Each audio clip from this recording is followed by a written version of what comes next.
Nah, minyak tadi sudah saya jelaskan. Minyak ini subhanallah, minyak goreng ya. Minyak goreng Ibu sekalian, ini biang kerok banyak sekali peradangan. Peradangan dalam tubuh kita.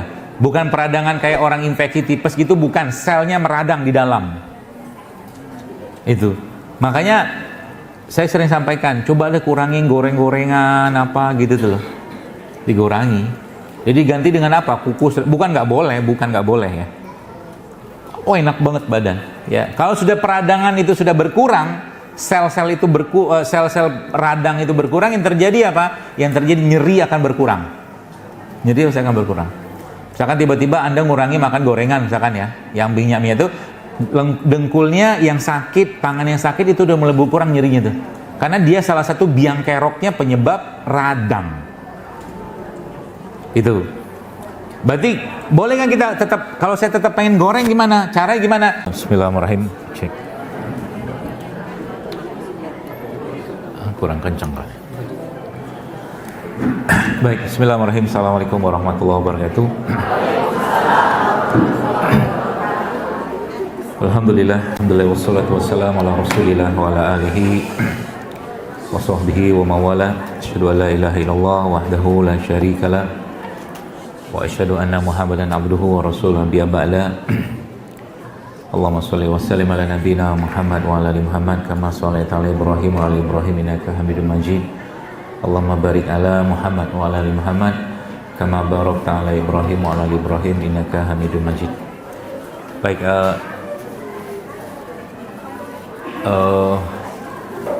kalau ada yang masih mau ngomong dulu aja. Saya persilakan untuk bicara dulu. Karena judulnya kita berada di majelis ilmu ya, barang-barang yang disebut juga nama Allah juga ya. Mari kita tenang sebentar ya, insyaallah.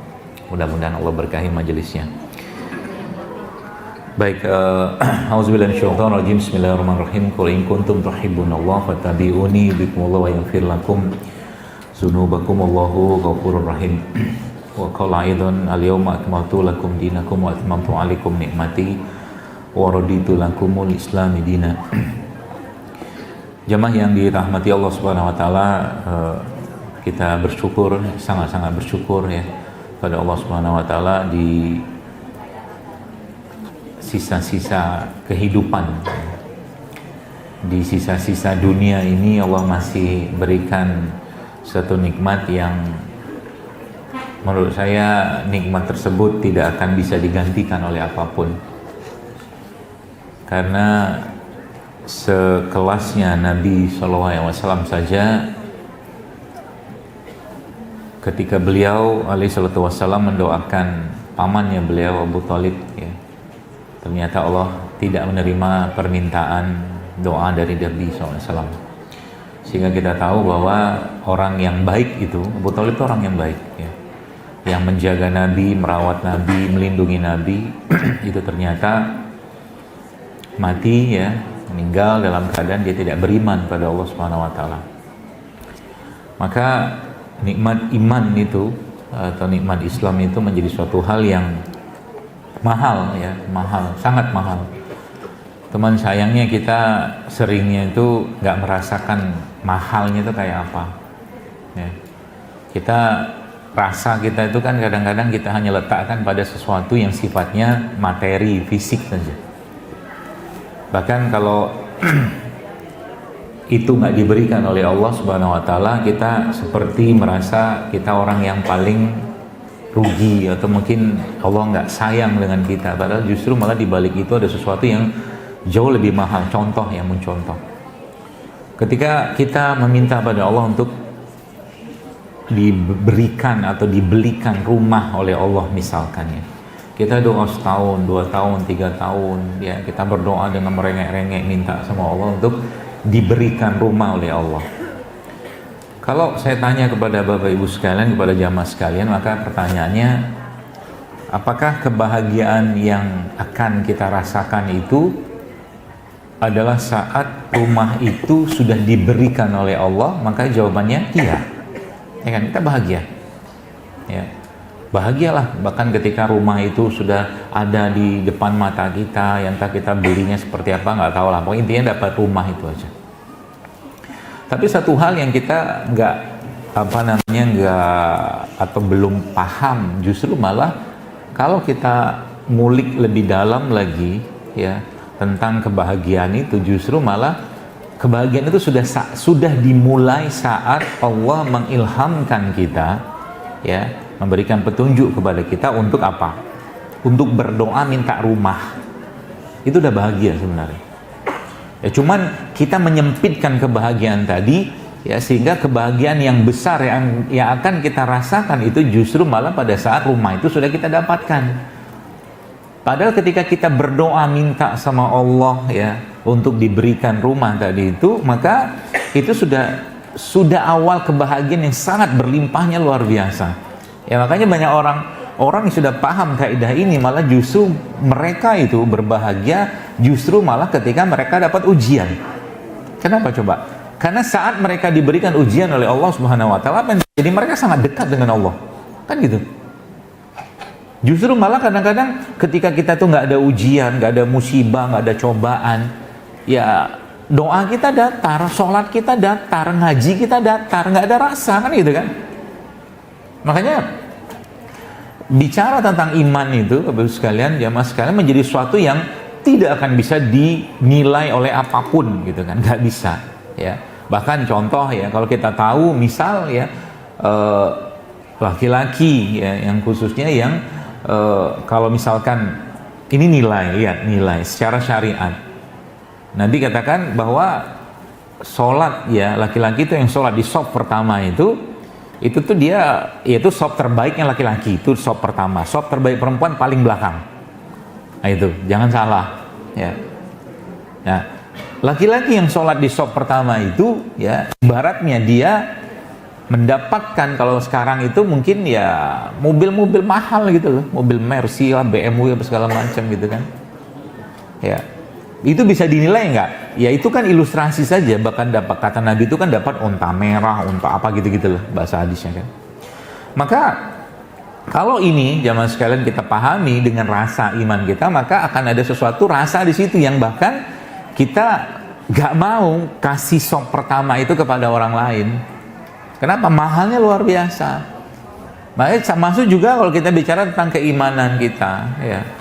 Contoh mungkin gak usah angka yang gede lah, misalkan kalau kita bicara misalkan uang 10M misalkan.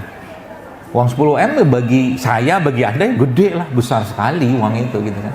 Tapi kalau kita ukur uang itu atau nilai uang itu dengan kalimat Nabi SAW yang kata Nabi, 2 rakaat sholat qobliyah subuh itu lebih baik daripada dunia dan segala isinya, maka 10 miliar itu ada nilainya nggak?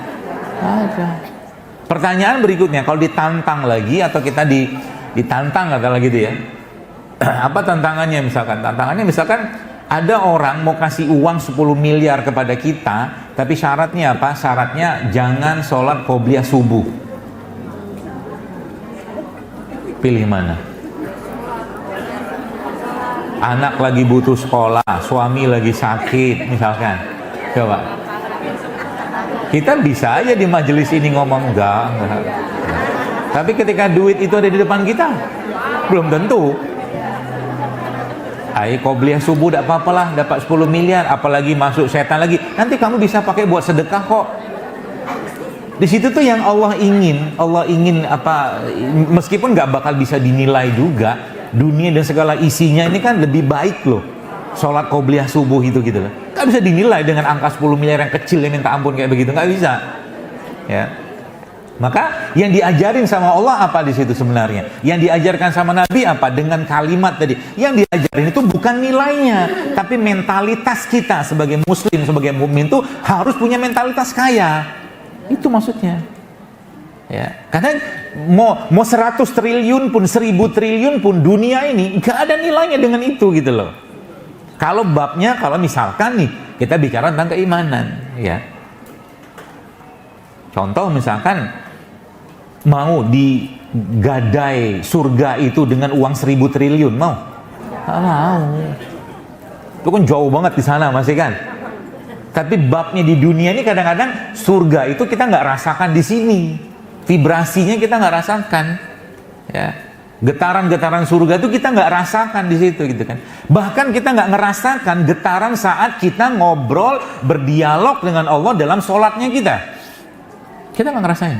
Padahal waktu sholat itu apa yang Allah lakukan dengan kita? Apa yang kita lakukan bersama Allah? Allah menjawab seluruh Al-Fatihah kita itu satu demi satu loh.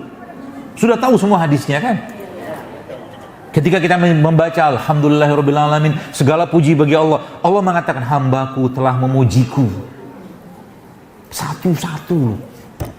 Tapi sayangnya apa? Karena sholat dijadikan memang kewajiban, betul, sholat fardu gitu kan. Tapi kadang-kadang yang terjadi apa? Dia tidak memberikan efek yang harusnya tertanam dalam diri seorang muslim gitu kan. Ya, itu satu. Puasa juga sama. Apa tujuan puasa? Kalau bab puasa kita angkat sekarang yang barusan lewat beberapa bulan kemarin itu. Tujuan puasa itu apa? Kalau kita cuma ngomong bahwa puasa, oke, puasa itu la'allakum tattaqun, betul. Tapi yang Allah ingin bersihkan dari diri kita apa? Hatinya kita, jiwanya kita, yang disitulah bercokolah segala macam penyakit. Fi qulubihim marad fazadahumullahu marad. Itu kan yang diinginkan. Sehingga apa? Lagi puasa kita nggak makan, kita nutup mulut untuk tidak bicara yang nggak penting, kan gitu ya ajaran Nabi SAW kan. Bahkan ada orang ngajak kita ngobrol diskusi yang nggak penting pun Nabi melarang. Nabi mengatakan, katakan pada orang itu, aku sedang berpuasa, kata Nabi SAW kan gitu.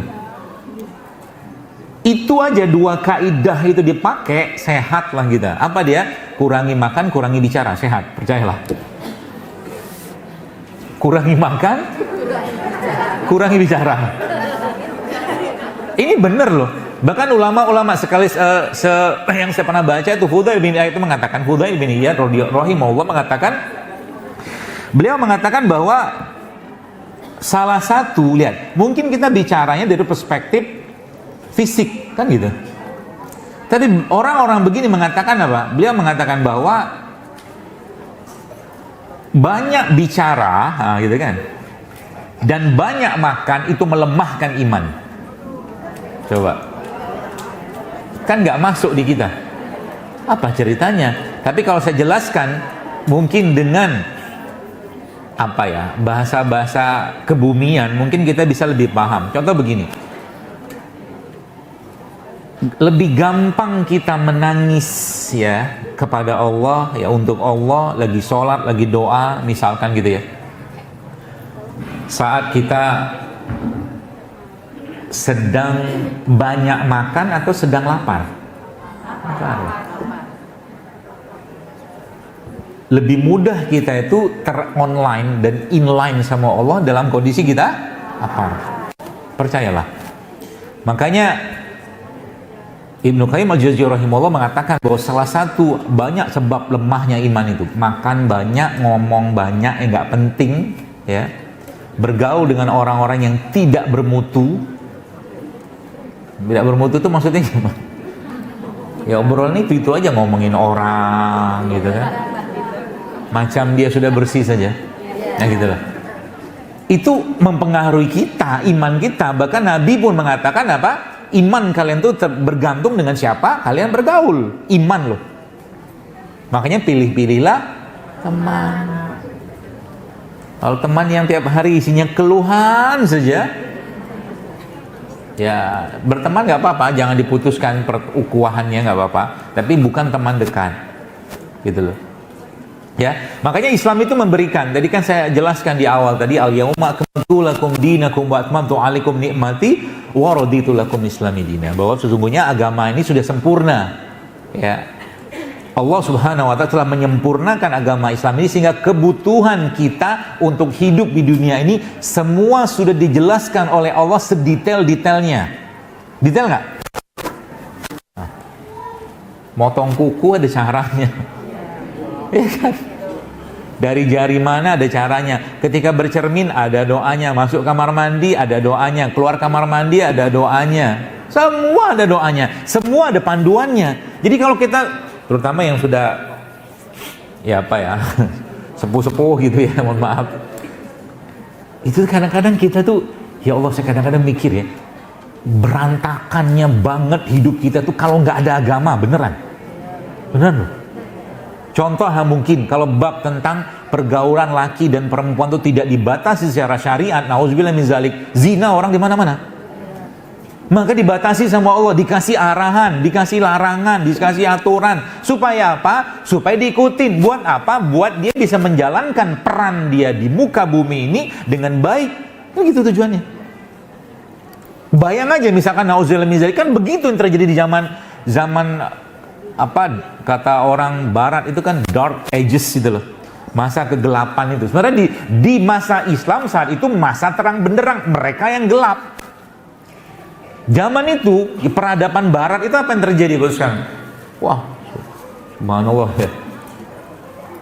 Maaf ya, kotoran bertebaran di pinggir jalan. Karena mereka nggak tahu cara istinja itu, tidak paham. Coba. Baunya kadang-kadang beberapa ratu-ratu itu baru 1 tahun loh mandi. Islam mengajarkan mandi, coba. Peradaban sabun, peradaban wangi, peradaban parfum, itu semua bukan peradaban dari Perancis. Itu peradaban kaum muslimin. Kalau Anda buka kisahnya, bikin sabun itu orang Islam yang bikin. Parfum, jangan tanya lagi. Mereka tuh nggak mandi, gitu loh. Maka dalam semua syariat ini semua ada hal-hal yang sebenarnya kalau kita lakukan, kita kerjakan, Bapak-Ibu sekalian, pasti sehat, gitu loh. Asal mau aja. Gitu kan? Kalau saya sekarang di sini ngomong tentang makanan sehat, makanan nggak sehat, semua sudah paham, betul? Tapi kenapa masih makannya nggak sehat? Nah kan jawabannya gitu-gitu aja kan?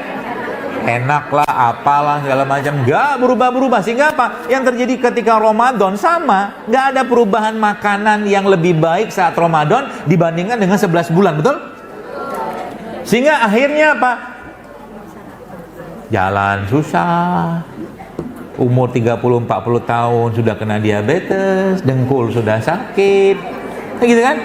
Yang ketawa-ketawa nih oknum-oknumnya nih biasanya. Gitu. Ya padahal lagi-lagi ya, tubuh kita ini di set up, disetting sama Allah untuk bisa dipakai sampai kapan? 60 sampai 70 tahun loh. Kan begitu kata Nabi, umur umatku ini kata Nabi SAW antara 60 sampai 70 gitu. Ini umur 40 sudah belepotan, jalan susah, ngomong nggak jelas. Kira-kira ulah siapa? Ulah kita lah sendiri. Dikasih tahu gitu kan, ngapain ikut Jilul Akbar, paling nggak boleh ini, nggak boleh itu, gitu-gitu aja. Ya apa-apa, namanya juga belajar ya, hidayah itu mahal.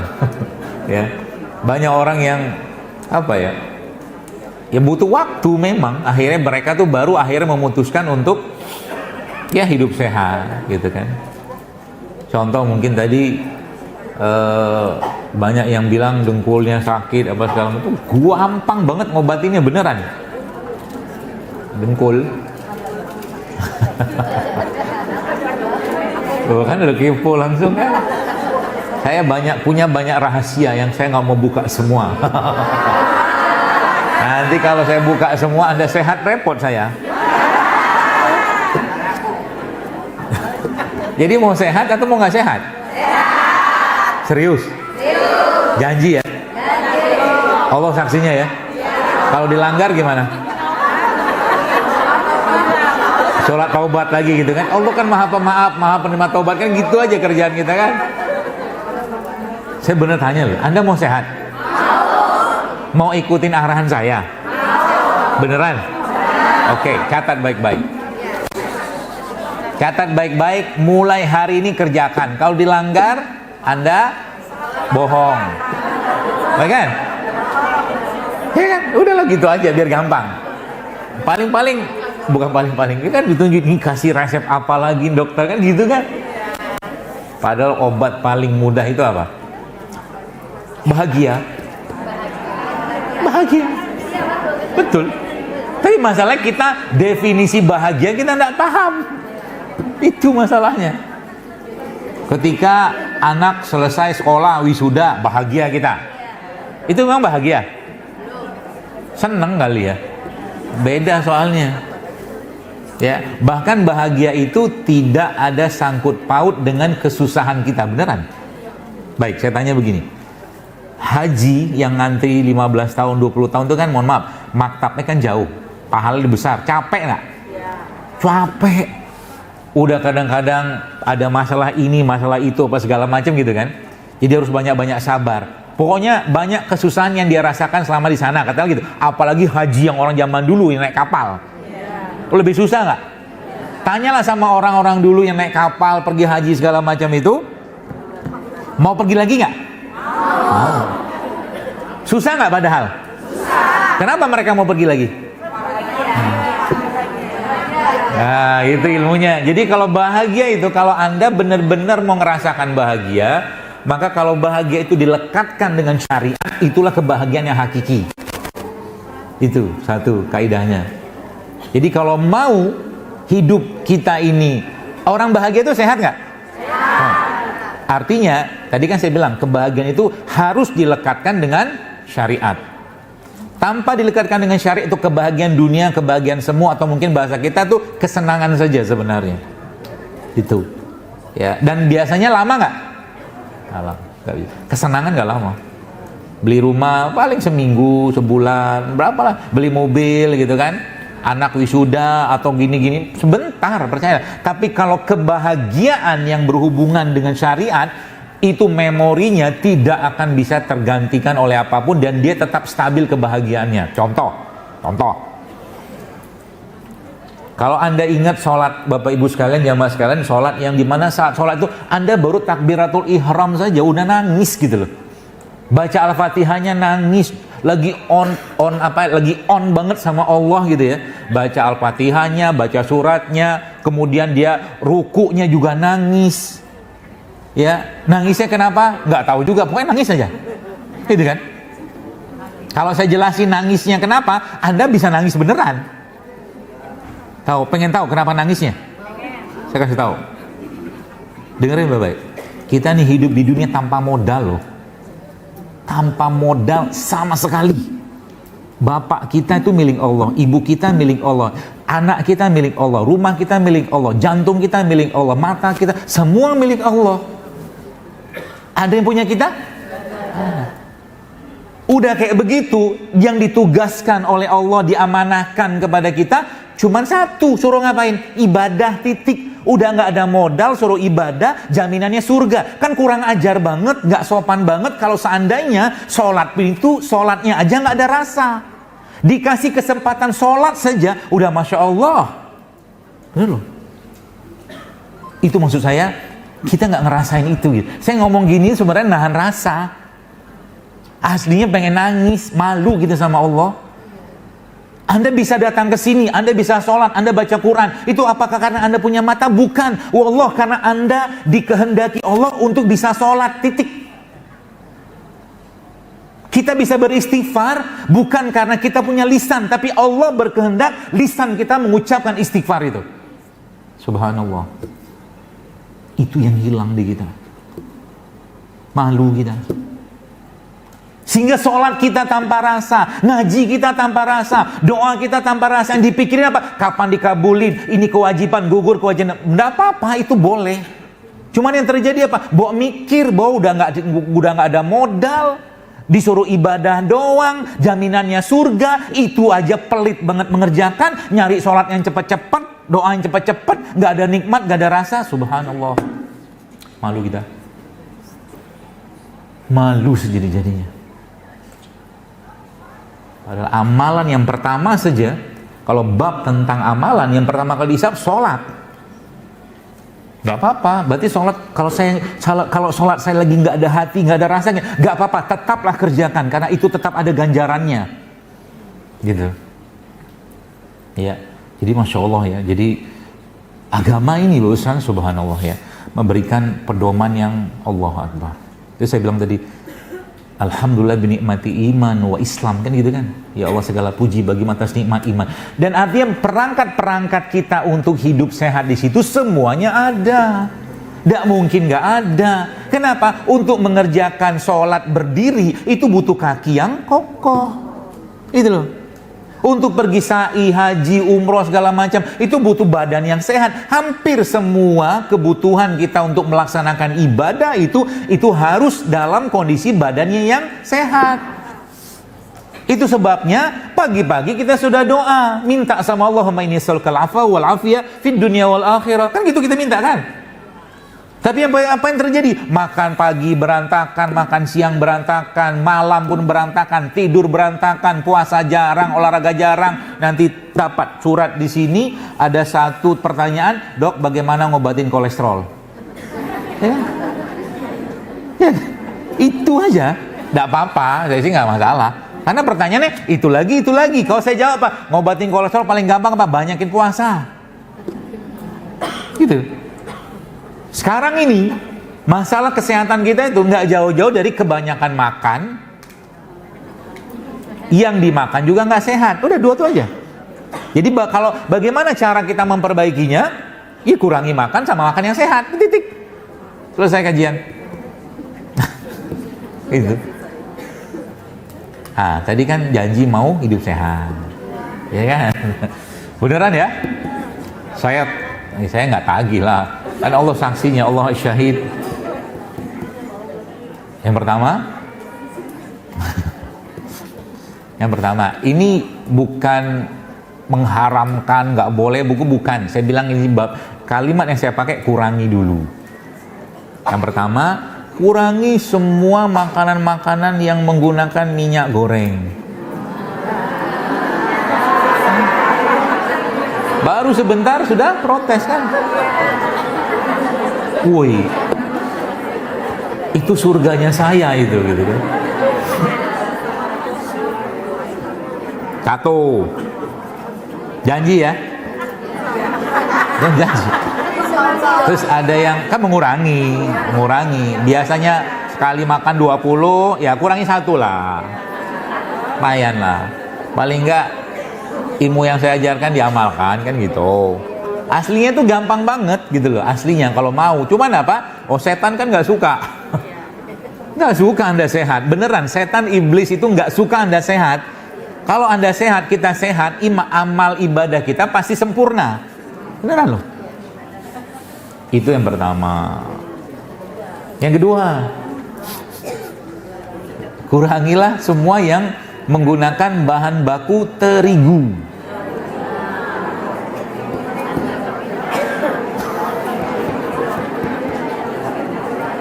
Nanti saya kasih tahu efeknya kayak apa. Tapi catat aja dulu. Mau dikerjakan 10 tahun lagi juga nggak apa-apa. Saya nggak baper, tenang aja. Udah. Yang kedua kan? Yang ketiga nih, makin ringan. Pokoknya apapun yang Anda makan, mulai sekarang kurangilah konsumsi, kalau bisa stop. Gula pasir.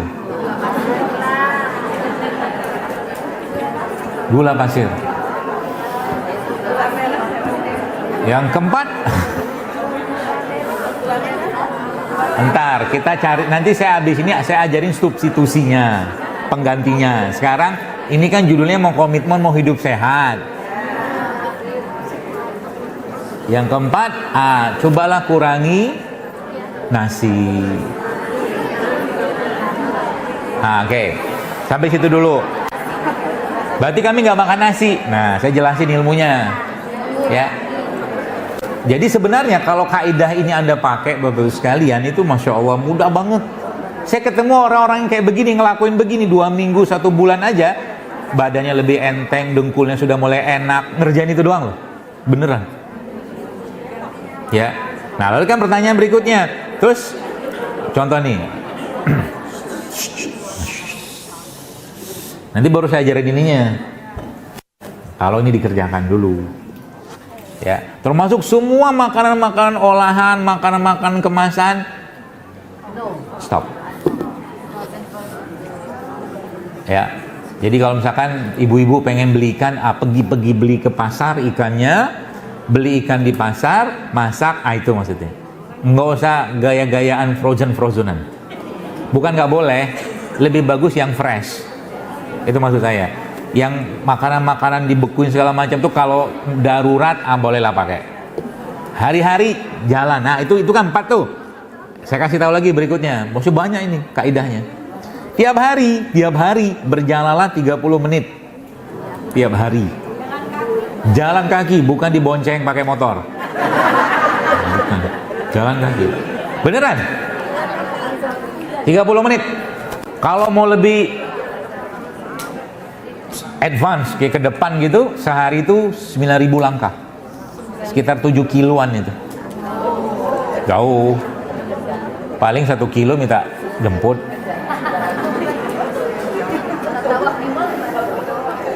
Udah 3 kan? Sudah berapa tadi? 4. 5. Tadi yang oke, kita bahas dulu yang pertama tadi. Sebab kalau ini tetap Anda kerjakan, kalau tetap dikerjakan, terus menerus dimasukkan, gini loh. Gimana Anda mau beresin rumah kalau rumahnya diberantakin terus gitu loh. Nah, yang bikin berantakan tuh salah 4 itu tadi itu.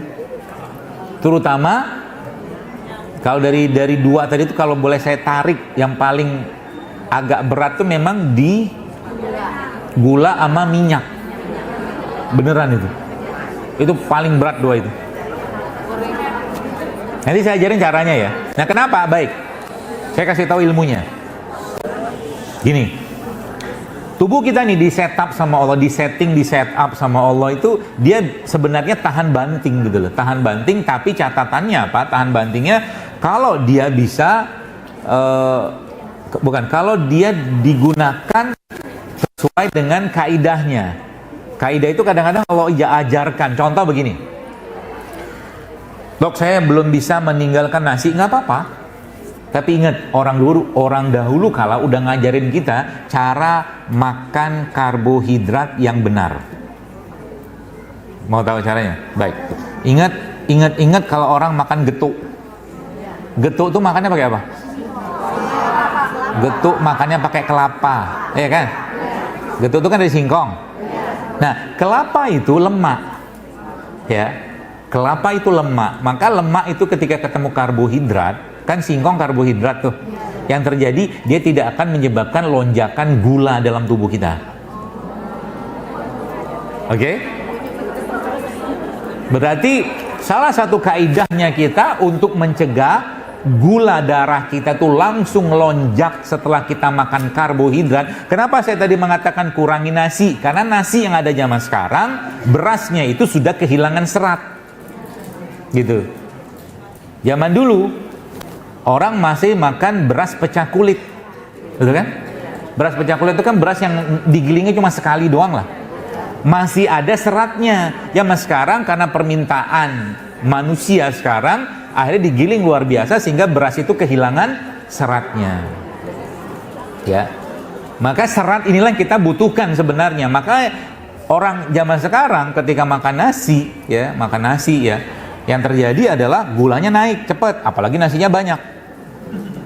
Gitu. Ya. Nah, salah satu kaidahnya Pak, tambahkan lemak di situ.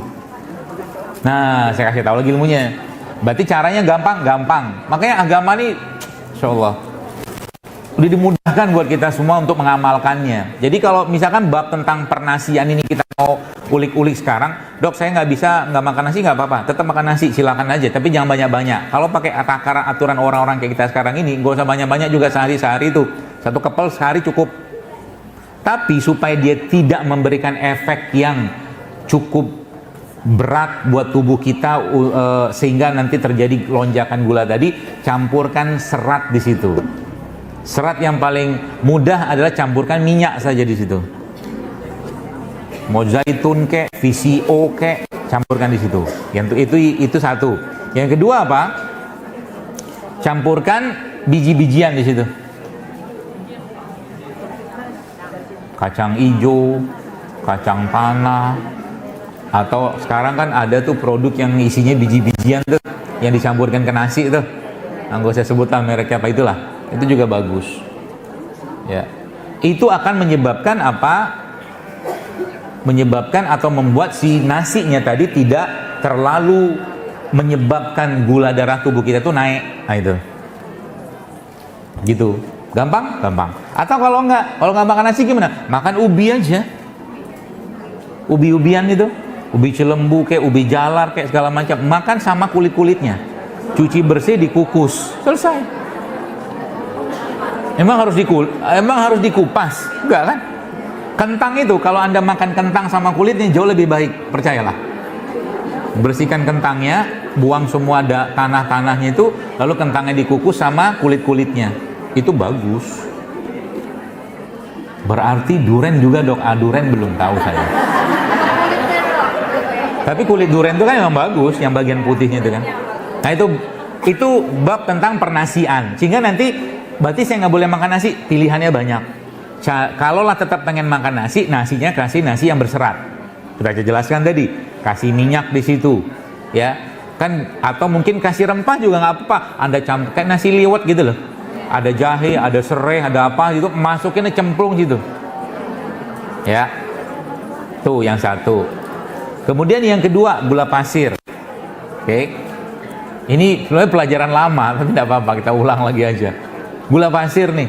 Zaman dulu orang-orang zaman dulu kalau minum teh, minum kopi, semua nggak pakai gula. Ya. Sehingga yang terjadi apa? Badannya tidak capek ngurusin gula. Bahasa saya ini, ya, kalau diterjemahkan dipakai bahasa kekinian, bahasa ilmiahnya, capek ngurusin gula itu apa maksudnya? Itu dalam bahasa ilmiah namanya insulin resisten.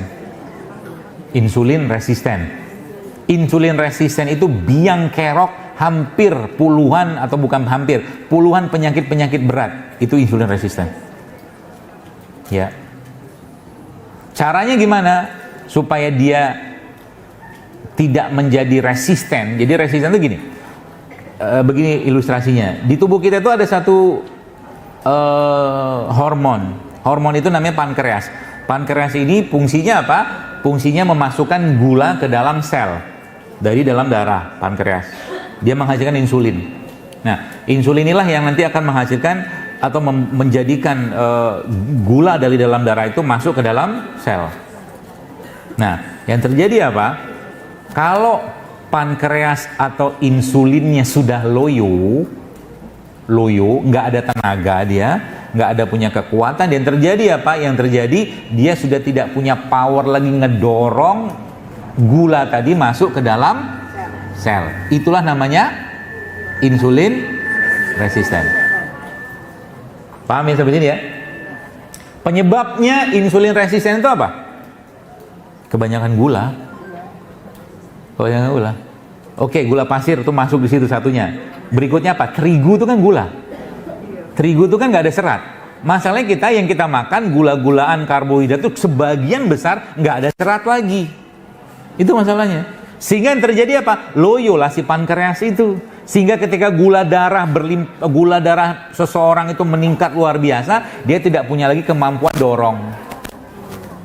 Oke, saya ajarin caranya sedikit. Berarti caranya gimana supaya insulinnya tadi itu atau pankreas tadi punya power lagi? Cara gimana? Gampang. Cara yang paling mudah dan tanpa biaya adalah Anda latihan beban. Latihan beban. Beban hidup sudah berat, tidak apa-apa. Karena hidup sudah ujian. Jadi maksudnya gimana? Ibu-ibu nanti nih yang dengkul-dengkulnya sakit ya, maaf ya. Nanti saya kasih tahu resepnya, insya Allah. Mulai latihan kayak orang duduk nggak jadi, tahu? Squat.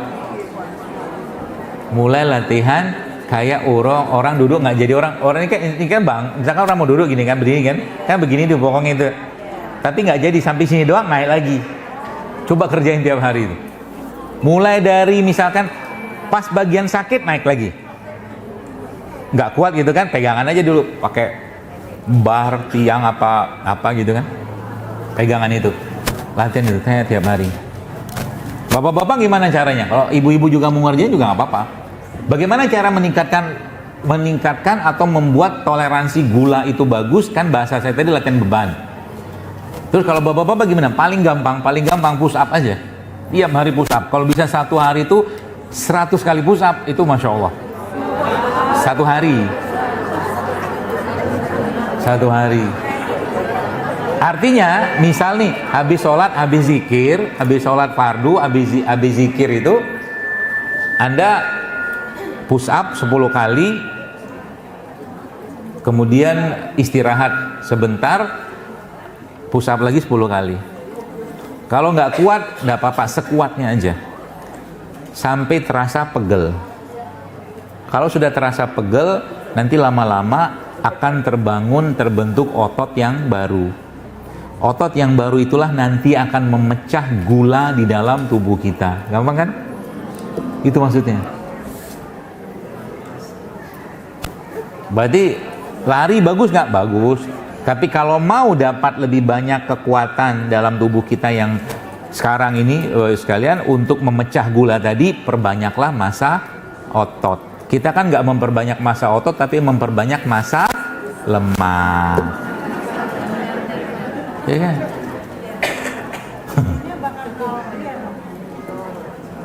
Iya. Memperbanyak massa otot. Jadi bisa jadi, misalkan nih, berat badannya sekarang 70 misalkan ya.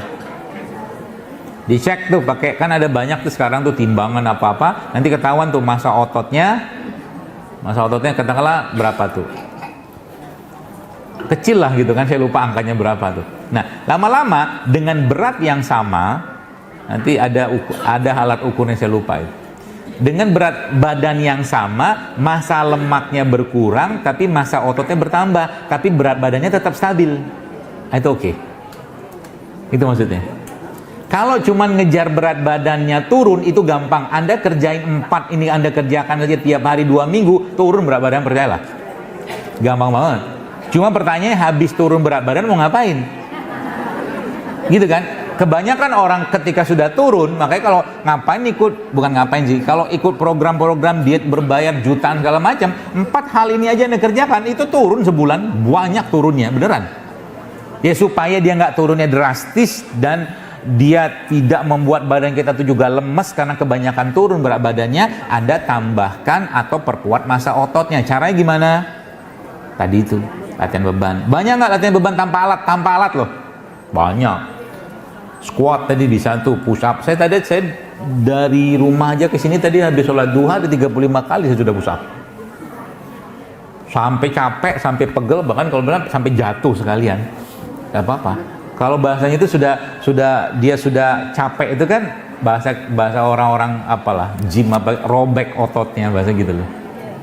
Itu dia akan membentuk otot yang baru, maka nanti dia akan, kalau otot baru udah kebentuk, otomatis dia punya toleransi gula yang sangat baik nanti. Gitu ya. Itu tadi nasi gula pasir kan. Nah, minyak tadi sudah saya jelaskan. Minyak ini subhanallah, minyak goreng ya. Minyak goreng Ibu sekalian, ini biang kerok banyak sekali peradangan dalam tubuh kita. Bukan peradangan kayak orang infeksi tipes gitu, bukan. Selnya meradang di dalam. Itu. Makanya saya sering sampaikan, coba deh kurangin goreng-gorengan apa gitu tuh loh.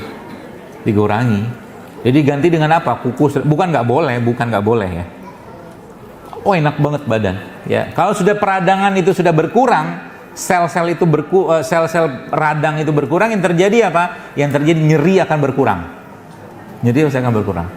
Misalkan tiba-tiba Anda ngurangi makan gorengan misalkan ya, yang minyak itu, dengkulnya yang sakit, tangan yang sakit itu udah mulai berkurang nyerinya tuh. Karena dia salah satu biang keroknya penyebab radang. Itu. Berarti boleh kan kita tetap, kalau saya tetap pengen goreng gimana? Caranya gimana? Kalau saya biasanya pakai minyak kelapa. Minyak kelapa. Dan kalau minyak kelapa ini Anda nggak mau beli, sebenarnya bisa bikin sendiri. Iya kan? Beli santan aja, olah, jadi minyak kelapa tuh. Gitu. Itu. Kemudian pilihan yang lain apa? Kalau tetap pengen tidak dikukus atau direbus, dipanggang kan bisa, dipanggang. Ya, dipanggang kan bisa, di oven gitu kan. Jadi itu nasi sudah, gula pasir. Gula pasir belum saya bahas. Berarti kita nggak butuh gula, tetap butuh gula, tapi gulanya Anda cari ini. Ya, madu sih boleh, dia pengganti gula. Tapi aslinya yang manis-manis itu kan bukan hanya dalam madu doang. Buah juga manis, kurma juga manis, ya. Banyak gitu kan. Dan mulai tadi seratnya kita itu diperbanyak. Saya lagi beberapa hari lagi seneng banget minum asam jawa. Jadi asam jawa itu saya ambil, kasih air panas sedikit, kemudian supaya dia larut gampang gitu ya. Kemudian saya kasih air biasa, saya kasih garam sedikit, tapi saya kasih es. Enaknya minta ampun. Terus asam jawanya itu jangan dibuang. Kan dia bijinya itu kan ada dagingnya itu kan. Itu dimakan.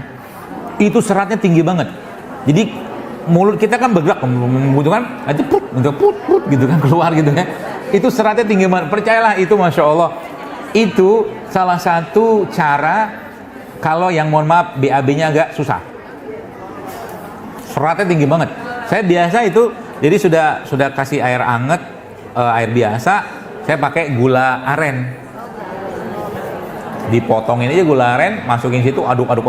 Nah, itu berikutnya nanti cobain di rumah. Ini. Jadi ini tuh ajaib, shake begitu tuh ya. Jadi shake begini itu membuat rasa dalam minuman kita itu menjadi lebih kuat gitu loh. Saya berapa kali nyobain ini dibikin ini nih. Bikin kunyit. Cuman ini air panasnya nggak ada. Oh ada.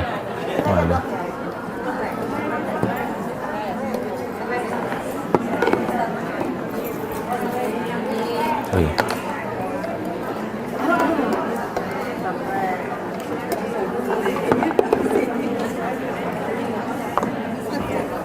Banyak?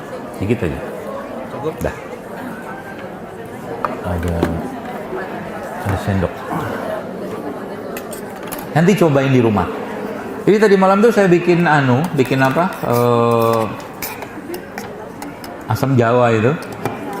Setelah saya seduh pakai air panas gitu ya. Kemudian kasih gula aren, kasih garam dikit, itu saya shake. Dikocok. Di rumah nggak ada ini, saya pakai tumbler plastik aja, saya tutup gitu kan. Jadi gula arennya saya masukin situ, saya shake, habis itu saya kasih es. Enak banget, serius enak banget. Susah digambarkan enaknya itu kayak apa. Ya gitulah, pokoknya enak. Nah jadi tadi ngomong tentang pergulaan kan. Jadi buat sekalian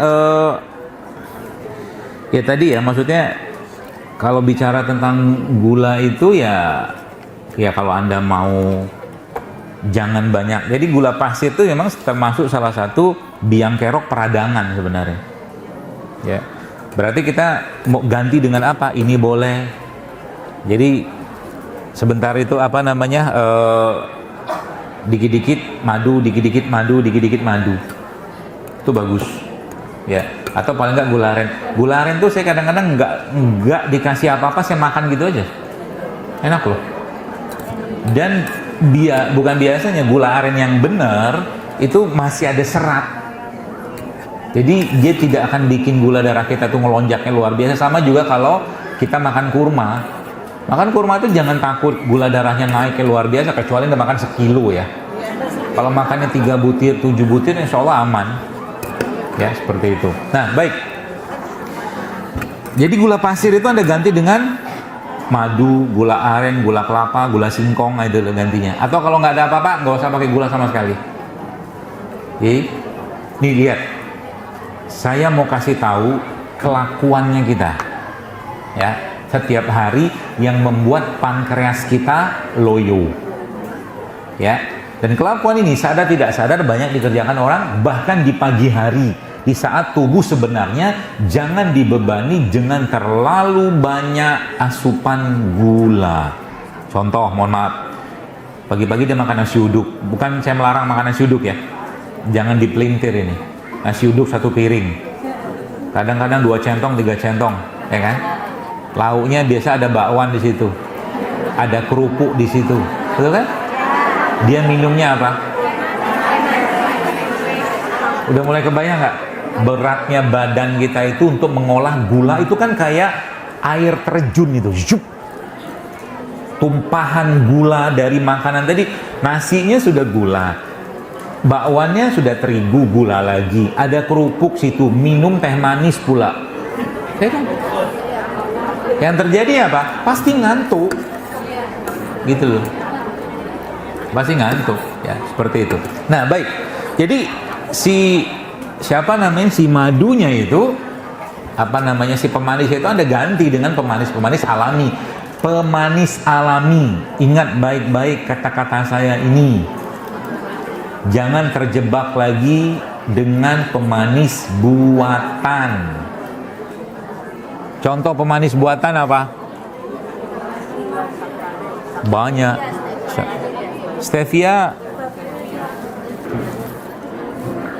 Stevia itu maunya sih pakai ini. Soalnya gampang bermanuver tangannya. Stevia itu pemanis alami loh. Alami. Yang saya maksud buatan ini, nanti coba aja di browsing di internet pemanis buatan. Nanti ketemu tuh, minimal akan ketemu 2 ini. Yang pertama apa? Aspartam. Itu pemanis buatan tuh. Aspartam. ASPARTAM. Aspartam. Yang kedua apa? Itu nama lainnya sebenarnya acesulfam. Itu pemanis buatan. Saran saya, kalau Anda ketemu semua produk yang ada itu hindari saja. Tapi sayangnya hampir semua minuman bahkan makanan kita mengandung itu. Bahkan kacang goreng saja sudah pakai itu. Nah, supaya lebih detail nanti informasinya, Anda baca sendiri keterangan di media atau mungkin di pusat-pusat ilmunya, efek pemanis buatan itu apa. Ya, soalnya sekarang kopi saset pun sudah pakai pemanis buatan. Sirup yang biasa dipakai Ramadan itu sebagian besar sudah pakai pemanis buatan. Gitu. Ya. Nasi sudah saya jelaskan. Terigu yang belum. Terigu gantinya apa? Banyak. Kalau terigu kan sebenarnya kan yang isunya itu kan isu tentang glutennya itu, ya kan? Maka sebenarnya kalau saya pengen tetap makan tepung, banyak nggak tepung yang masih berserat, masih bagus gitu kan, untuk kita konsumsi? Maka jawaban saya itu banyak. Tepung singkong, tepung sagu, tepung aren, tepung sagu aren ya, tepung singkong, tepung jagung, tepung sorghum, banyak banget. Ya, nggak usah khawatir. Yang kita makan kebanyakan terigu-terigu itu kan adalah terigu-terigu yang sudah kehilangan serat. Gitu. Jadi kalau ibu-ibu pengen makan bakwan, nanti saya ajarin kalian. Kalau saya pengen makan bakwan tapi nggak pakai tepung, caranya gimana? Banyak caranya. Contoh nih, Anda pakai telur aja. Telur, aduk, campurin sayur di situ, campurin garam, campurin lada sedikit, oven. Jadi bakwan juga. Kan? Simple sebenarnya. Atau kalau enggak nih, saya ajarin bikin bakwan tanpa tepung. Itu tuh singkong. Singkong itu Anda rebus, hancurin, bikin dia kayak bakwan, gitu kan? Campurin sayur di dalamnya, lalu Anda kalau tetap pengen goreng pakai minyak kelapa atau enggak oven juga bisa. Jadi juga tuh bakwan. Cuman biasanya kalimat yang paling sering keluar apa? Ribet, gitu kan? ribet lah, beginilah, begitu apa segala macam. Kan gitu.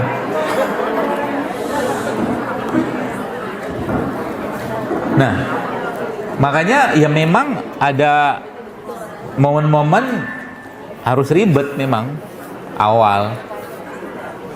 Tahu kalau saya mau beli sesuatu yang panas saya pakai apa? Saya bawa rantang dari rumah, beneran. Saya bawa rantang. Di rumah saya punya banyak 3 macam rantang yang gambar burung merpati itu kan. Punya saya. Kenapa? Daripada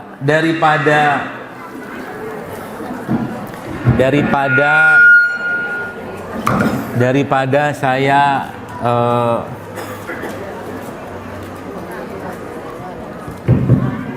daripada saya menginstal sel kanker dalam badan saya, mendingan saya bawa rantang. Kenapa? Plastik ya.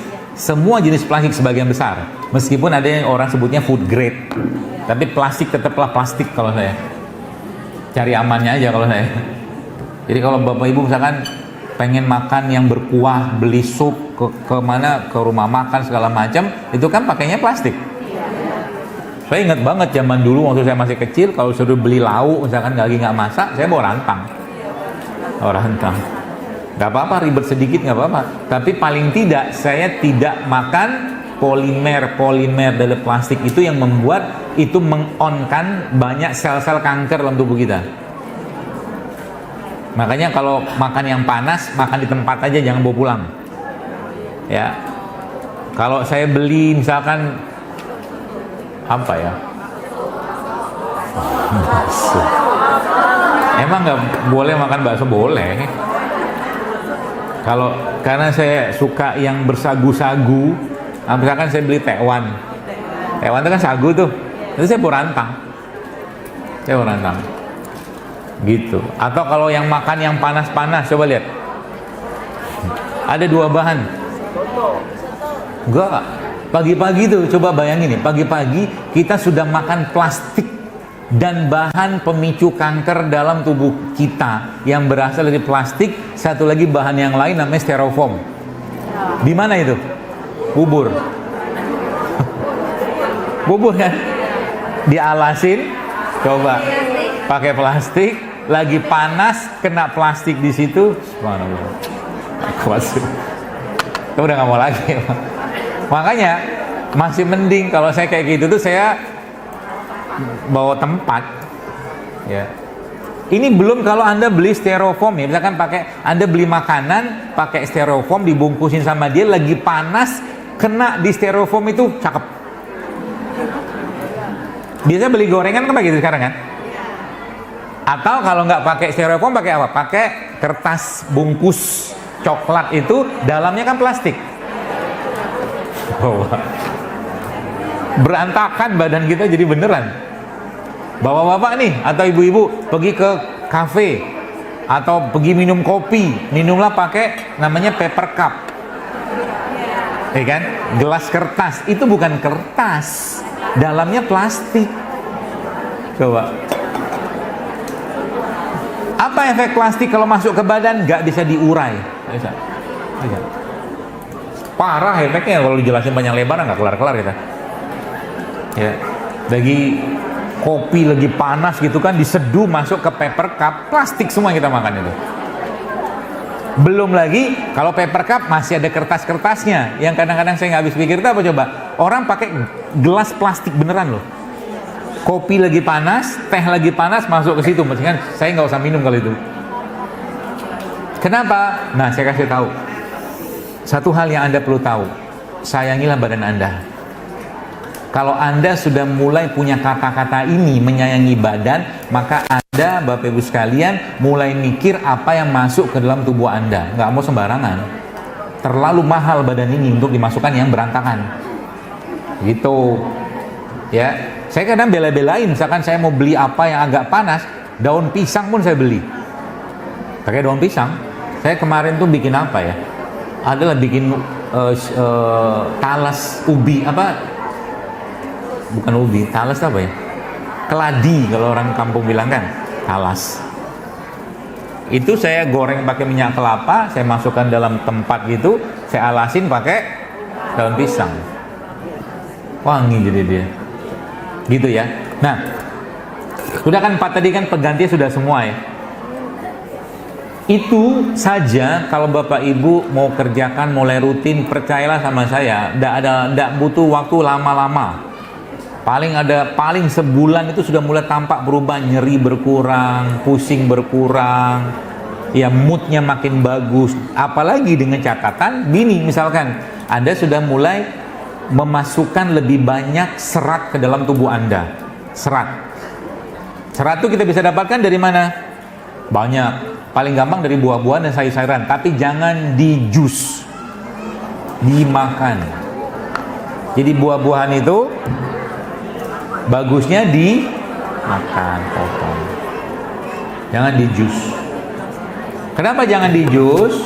Kalau Bapak Ibu makan nanas, satu nanas kecil seukuran begini lah gitu ya, Anda makan gitu, Anda potong, gula darahnya tidak akan melonjak lebih tinggi daripada kalau satu nanas tadi ada jus gitu. Jadi juicing itu sebenarnya, kalau saya tidak menyarankan sering-sering, makan aja buah itu ya, seperti itu. Nah, ini tadi yang saya jelaskan tadi ya. Jadi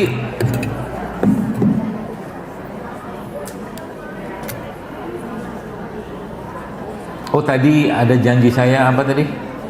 Buat dengkul ya. Iya. Ini gampang banget beneran. Dari tadi gampang mulu. Hah? Iyalah. Resep buat dengkul sendi yang sakit, lambung yang bermasalah. Oke, resepnya begini. Ada esnya, Masya Allah. Resepnya begini. Anda beli tulang sapi boleh, tulang kambing boleh. Ya. Tulang onta pun boleh kalau ada. Lalu tulang itu masukin ke, cucilah semua segala macam, bersih-bersih. Tulang itu ada lemak nggak? Tulang loh. Kalau tulang itu dimasak lalu keluar minyak, itu bukan lemak. Tapi kalau itu kayak kolagen gitu loh. Ya. Nah, caranya begini. Si tulang tadi, Bapak Ibu,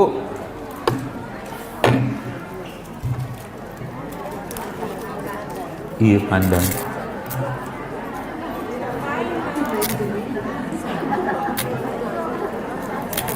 Wangi. Saya baru tanam ini di rumah. Buat apa ini? Iya, buat pengharum mobil. Jadi kalau Bapak Ibu masih pakai pewangi yang sintetik, ganti ini aja. Potong. Beneran. Saya kalau masuk mobil ya, mobil siapa, teman apa segala macam itu, kalau ada pewangi sintetik pasti mual saya. Pasti mual. Saya bilang pakai pengharum sintetik ya, saya bilang. Mau di taksi, mau segala macam, biasanya saya minta diambil, masukin dalam jok. Saya bilang nggak bisa, nggak kuat, karena kesini peginya. Jadi pengharum itu, wangi-wangian itu efeknya ke perut sama ke otak. Ya, makanya cari aroma-aroma yang alami aja. Terus gimana caranya? Tinggal digunting-gunting, masukin cup gitu kan, atau mungkin jaring-jaring gitu, taruh aja di bawah kursi mobil itu. Nanti ya kasih tahu teman-teman, ini bukan sajen-sajenan ya.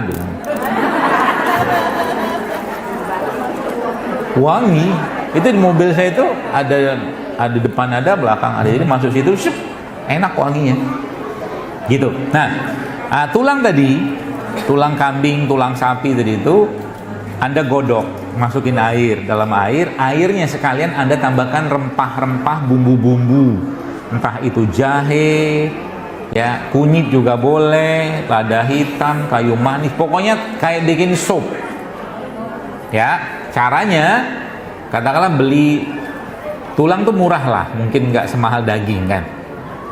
Nah, nanti tulang itu Anda masukkan, ditakar-takar aja. Ya berapa perbandingannya, intinya semakin banyak tulang makin bagus. Katakanlah tulangnya sekilo atau 2 kilo, masukin dalam mungkin air ya sebulan mungkin 2 liter gitu ya. Masukin bumbu di situ. Ya. Masukin bumbu di situ, lalu dimasak dengan api kecil selama 6 jam. Kenapa harus lama? Karena kolagen itu baru keluar 6 jam. Apa fungsi kolagen itu? Buat mencangin kulit, buat dengkul, buat sendi, buat otot. Itu fungsi kolagennya. Udah tuh, selesai 6 jam. Lebih bagus, lebih lama lebih bagus aslinya. Mau berarti berapa lama? Yang saya baca dalam literasi yang saya baca tuh bahkan sampai 16 jam. Api kecil aja, nggak habisin gas kok, tenang aja. Apinya api kecil aja. Nah itu sampai katakan 16 jam, udah tuh keluar semua, nanti keluar kayak minyak-minyak itu, ya kan? Nah, saring itu, tulangnya buang, airnya tadi Anda masukkan dalam botol apa segala macam, sehari minum 100 cc. 100 cc. 100 cc itu ya tau lah, sebotol kecil itu kan, sehari. Minum terus. Nanti lambungnya, jantungnya, otaknya, kulitnya semua akan kencang. Modal itu doang. Hah? Itu kaldu sebenarnya kan. Tulangnya boleh dimakan, boleh kalau bisa. Kan keras. Apa? Iya kan, tulang lah. Ya tulang. Yang dimakan apanya? Airnya diminum. Tulangnya ya nggak bisa dimakan lah. Kecuali Bapak Ibu punya penghancur tulang. Kalau penghancur tulang punya, tulangnya dimakan nggak apa-apa. Dihancurin jadi bubuk ya. Itu bagus tulang. Tapi kalau nggak punya dan pengen tetap dapat, jadi itu isinya apa nanti? Ada kalsiumnya, ada kolagennya, ada kaliumnya, banyak banget di situ dalam tulang itu. Kalau sumsumnya bisa dimakan? Bisa. Kan masuk di situ sekalian kan? Jadi itu nanti dimakan sama cabai ya. Masukin cabai, harus ada cabai. Harus ada cabai. Cabai itu fungsinya apa? Vitamin C-nya. Cabai. Kalau mau lebih ideal lagi, dimakannya sama apa? Sama liver. Hati. Hati sapi boleh, hati ayam boleh. Karena dalam liver itu ada kuper, ada kuper. Kuper tuh zat tembaga gitu loh yang ada pada liver. Gitu caranya. Jadi nanti Anda oseng-oseng aja tuh hati sapi, hati ayam gitu kan. Berarti kalau sekarang mau ngoseng-ngoseng, minyaknya pakai apa? Minyak kelapa boleh, ghee boleh. Ghee itu tulisannya GHEE, itu minyak hewan, lemak hewan. Atau kalau enggak butter. Nah, butter tuh. Itu pilihannya. Atau kalau enggak butter, telo, apa gitulah. Minyak. Jangan pakai margarin. Margarin itu kalau antara mana? Saya lupa apakah margarin atau mentega yang dari sawit. Kalau nggak salah margarin ya. Kalau mentega itu dari lemak hewan. Nah dulu orang kenal minyak samin. Kan? Itu pokoknya kalau lemak hewan itu tidak apa-apa, bagus. Ya. Yang jadi masalah itu kalau lemak tadi gitu. Jadi itu diminum 100 mili sehari. Terus ini juga diminum nggak apa-apa.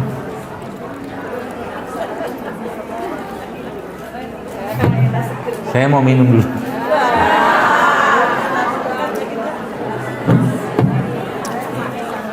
Ya gitulah. Jadi ini sebenarnya kurang ini. Terus pertanyaannya, terus kalau saya rutin minum ini, yang terjadi apa kan gitu? Yang jelas darah Anda akan lancar. Pertama, Kemudian kulit Anda akan berseri. Karena kunyit salah satu anti aging yang terbaik. Kunyit. Murah kan? Murah. Kemudian BAB-nya lancar. Ya, apalagi model tambah lagi yang lain banyak tuh kan. Waktunya nggak cukup. Jadi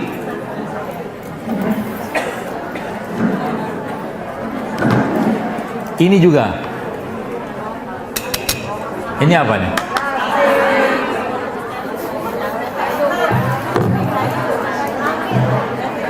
Ya. Jadi salah ini ngambilnya Ustaz. Buat apaan pertanyaan nanti? Saya di rumah kalau nggak pakai kayu, stainless, gitu.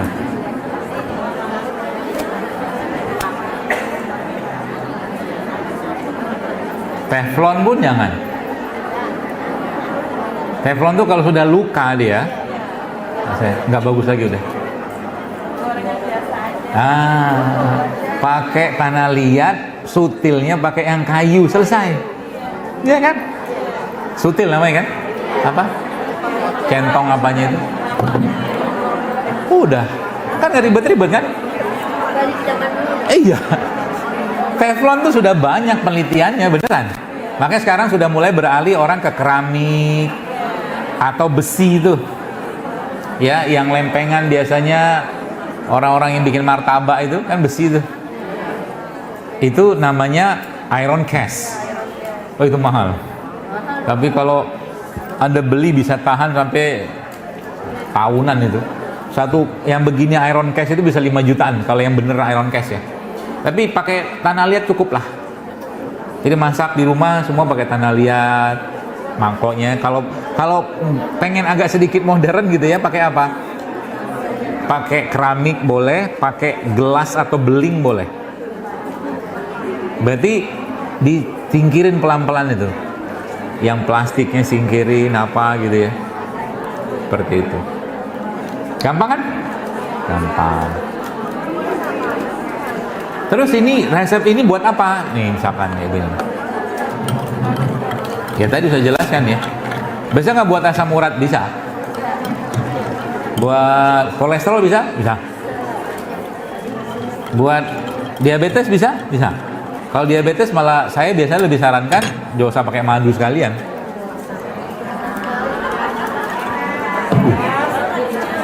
Gini. Nah, ini juga sama. Ini tahu apa ya? Ini sumber ini. Kalau saya tanya, siapa yang pengen pintar? Gitu ya. Angkat tangan tuh. Ini salah satu caranya. Chiaseed. Chiaseed ini sebenarnya paling gampang minumnya ya kalau saya.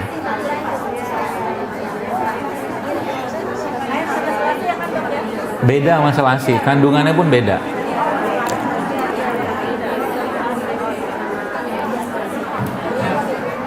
Kalau mau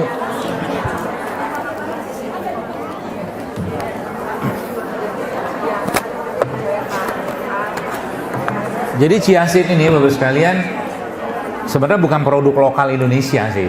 Cuman salah satu yang menarik dari chiaseed ini apa? Dia tinggi sekali kandungan omega 3-nya.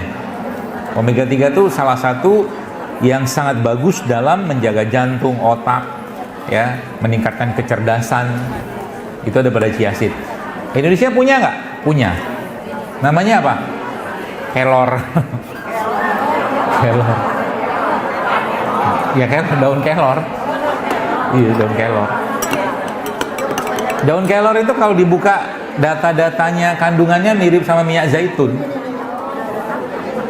Daun kelor. Cuman memang masaknya juga harus rapih ya. Nggak boleh terlalu panas juga daunnya itu. Kayak gini kan udah jadi nih, kayak gini nih. Dia nyerap air kan chiaseed ini. Ini tadi pagi saya minum. Makanya ngomongnya lancar. Mungkin. Ya udah kayak begini nanti kasih air. Ini paling gampang ya.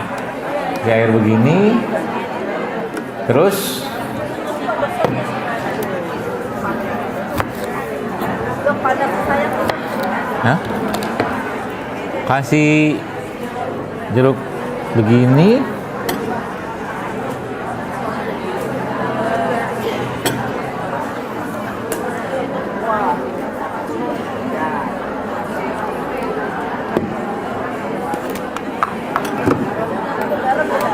Garam.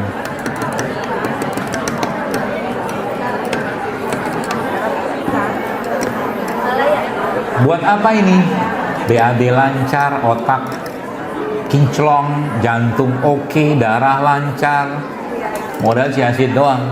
Kadang-kadang kalau saya pas lagi iseng, saya masukin ke sini. Jadi minumnya sama kunyit tadi. Gitu. Murah kan? Murah.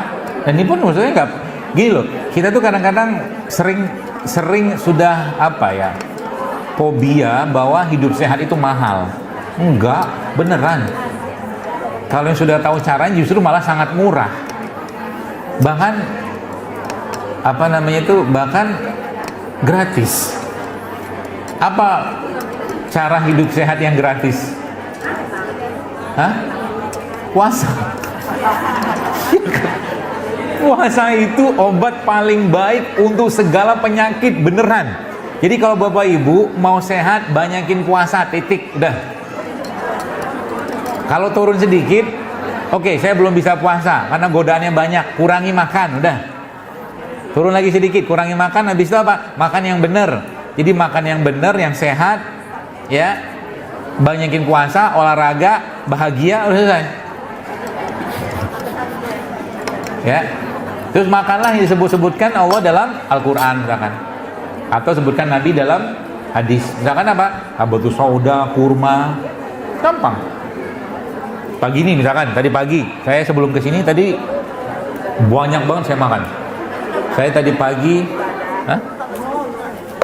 saya tadi pagi makan minyak zaitun. Adalah 7 kapsul saya makan minyak zaitun tadi pagi itu.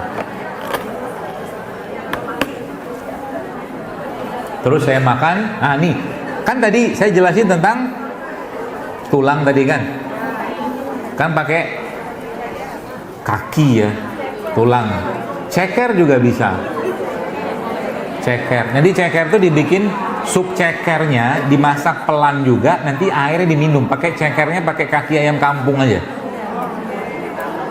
Pakai ayam kampung. Masaknya sama kayak itu tadi. Airnya diminum, kan jadi kayak kaldu kan. Itu efeknya nanti tadi kulit kenceng apa segala macam ya, otak, jantung tuh. Ceker. Kemudian, kalau nggak ada itu semua,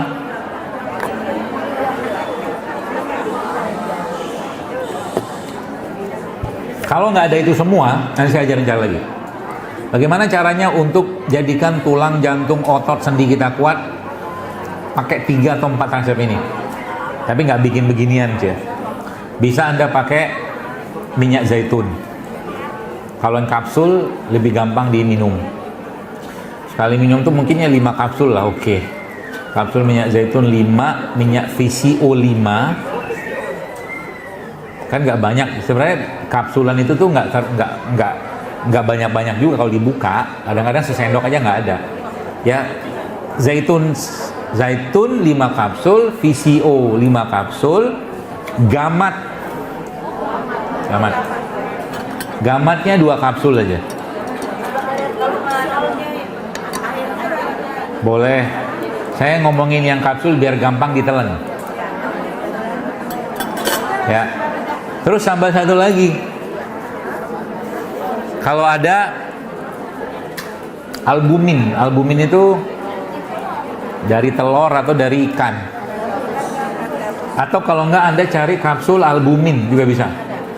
Ada banyak yang jual sekarang. Atau di depan ada abang jual. Nah, itu kapsul albumin, gamat itu. Rutinin tiap hari itu. Kerotok-kerotok di tulang itu hilang insya Allah. Apalagi Anda tambah minum dengan siapa tadi itu? Kaldu tadi itu. Ya. Atau kalau enggak juga mulai rutinkan makan sup ikan gabus, ikan toman, itu juga oke. Gitu, gampang? Gampang. Ngerjainnya yang susah, karena banyak godaan. Pulang dari sini saja sudah akan banyak godaan, percayalah. Iya kan? Contoh begini, kalau sudah ngerti apa yang saya sampaikan, kira-kira roti itu sehat nggak?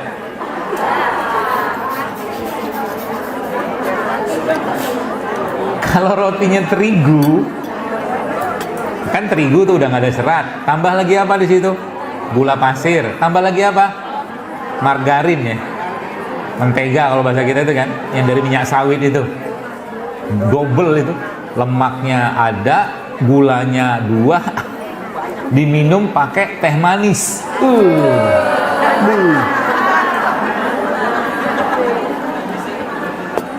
Terus ngirim pertanyaan ke sini. Bagaimana cara menurunkan gula darah, kan gitu kan? Yang dimakan modelnya kayak begitu. Gak apa-apa, makan aja. Yang penting Anda nggak suuzon dengan makanan itu. Ya, gitu ya. Nah, sebenarnya sebelum ke pertanyaan, tadi sebenarnya syariat itu sekalian, kalau tidurnya kita benerin, sholatnya kita meskipun jelas kita bukan sholat untuk sehat, bukan. Kita sholat karena Allah. Ya, kita ngaji itu karena Allah juga. Ya, kita sedekah, semua itu kita kerjakan karena Allah. Tapi sebenarnya kalau dilakukan dengan benar-benar, maka itu semua menyehatkan. Maka kalau bahasa saya, aslinya sebenarnya semua syariat dalam agama ini menyehatkan. Semua syariat menyehatkan. Ya, sholat itu menyehatkan, sedekah itu menyehatkan, menyehatkannya luar biasa. Ya, zakat itu semua menyehatkan, haji, umroh apalagi. Ya. Nah, berikutnya adalah bahwa Allah Subhanahu wa taala Bapak Ibu sekalian juga memberikan kepada kita bahan-bahan kayak begini nih. Ya. Tujuannya apa? Bahan-bahan ini diciptakan Allah mengganti sel-sel yang rusak dalam tubuh kita. Ya, makanya kalau tidak ada sakit apapun, ini bahan kayak begini coba tiap hari itu dimakan. Cuman kita nih alhamdulillah di Indonesia nih ya, meskipun kita nggak makan ini, tapi kita makan dalam bentuk yang lain, yaitu apa? Lauk. Kan lauk kita kan penuh dengan rempah kan. Makanya kalau saya biasanya kalau makan pindang gitu tuh, pindang ikan itu kuahnya pasti saya minum. Gitu. Kan nasi ini semua kan, jahe, kunyit, serai, lengkuas segala macam gitu loh. Jadi lagi-lagi fungsi mereka ini apa? Sel-sel yang rusak tadi kayak apa? Diservis sama dia. Ya. Kunyit misalkan, Anda mau bikin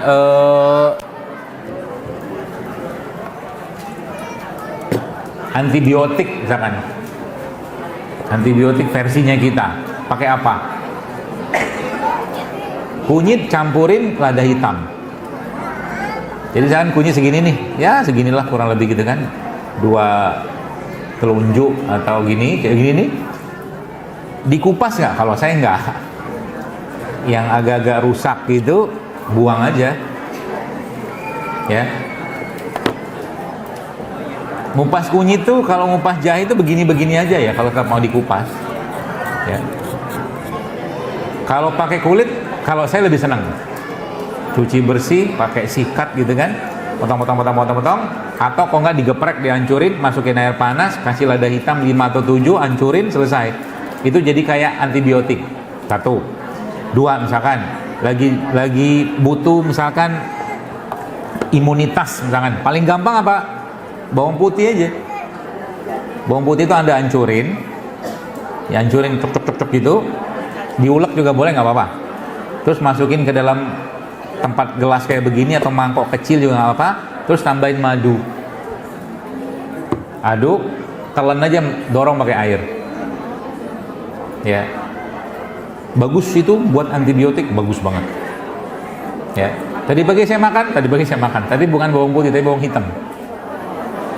Jadi tadi pagi itu saya makan apa aja kalau mau tahu. PCO saya makan, zaitun saya makan, chia seed saya minum, ada madunya di situ. Kemudian bawang hitam saya makan sama habatus sauda 2. Itu seharian biasanya badan saya asik banget dipakai buat beraktivitas seperti itu. Gampang? Gampang. Gitu ya.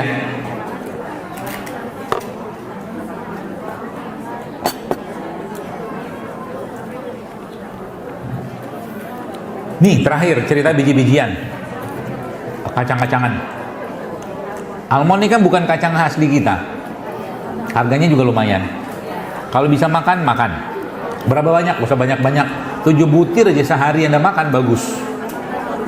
Almond.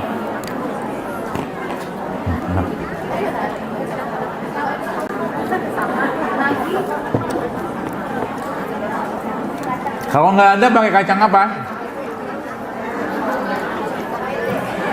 Kacang lokal, kacang mede kalau bisa. Tapi kacang mede juga mahal. Iya kan? Edamame. Edamame itu bagus. Atau kacang, itu kan kalau kita pergi ke Bogor itu kan ada 2 kacang tuh, yang bulat. Kacang Bogor ya. Itu bagus. Cuman kan biasanya kan dikeringkan ya. Iya. Kacang-kacangan tuh kalau Anda makan tiap hari, ya nggak usah banyak-banyak juga. Itu termasuk sumber serat yang paling bagus. Ya. Udah. Gitu kurang lebih. Kita sampai jam berapa, Mas MC? 10:30. Ya, kita baca pertanyaan aja ya.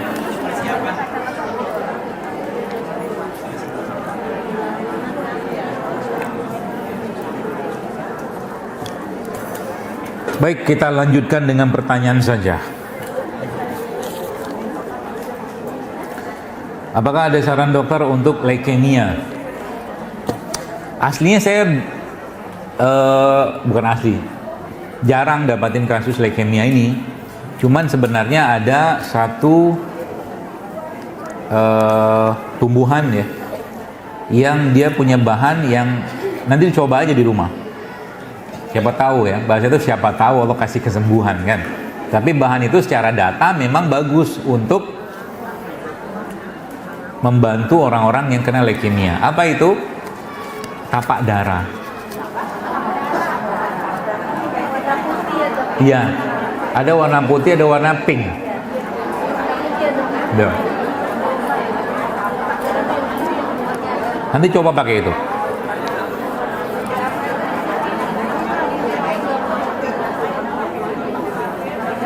Bagaimana pengobatan endometriosis?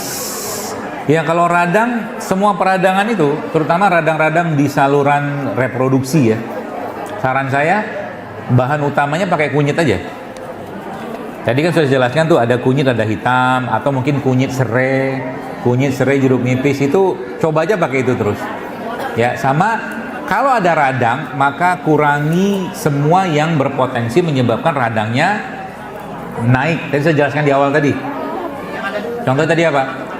Minyak goreng, gula gitu-gitu ya. Tuh.